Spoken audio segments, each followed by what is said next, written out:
A Columbia University student fled to Canada for safety because the US government is lying and saying that she is a terrorist sympathizer. This is Ranjani Srinivasan, who accidentally got caught up in the protests that were happening on the Columbia University campus. Because of the mix-up, now she's being labeled a terrorist sympathizer and had her visa revoked. All of this trouble started for her last year during a Hamilton Hall takeover, which was near her apartment, and she was mistakenly detained while trying to get home.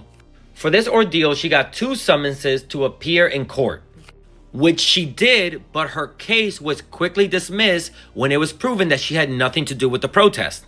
And because that was dismissed, she did not put the summons in her recent application for renewal of her visa. And then she got an email on March 5th from the US consulate in India letting her know that new information had come to light, which made her ineligible to get a visa. And therefore, her visa was revoked.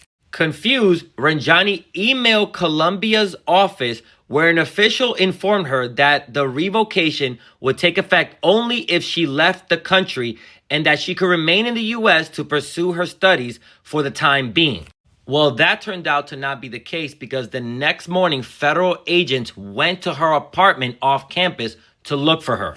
Initially, the federal agents identified themselves as police and refused to give their badge numbers, saying they feared they would be doxxed. Fortunately, Ranjani and her roommate did not open the door. Since agents did not have a warrant, they were not able to enter her apartment. Ranjani left her apartment for fear that very night. The second time the agents showed up, which was the same night that they went after Mahmoud Khalil, she was not at her place. And by the third time they came back, she was already gone to Canada.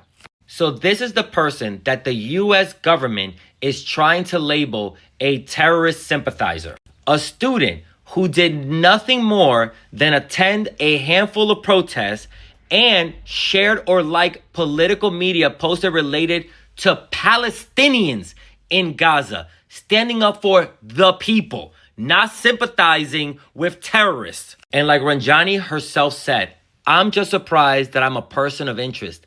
I'm kind of a rando, like absolute rando.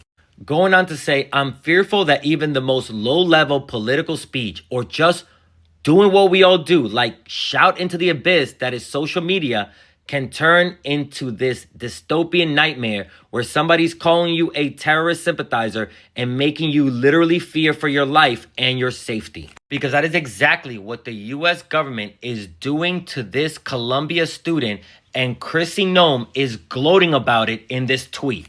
Giddy that they lied about Ranjani being a terrorist sympathizer, revoked her visa, scared her so much that she fled to Canada, and are gloating at the fact that allegedly she used a CBP1 home app to try and find safety in Canada.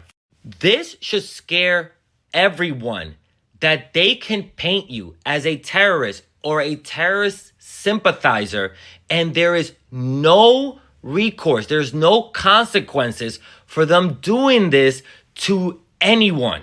And remember, to keep up with news stories like these, sign up for my newsletter, check out my podcast or one of my other social media sites, link in bio.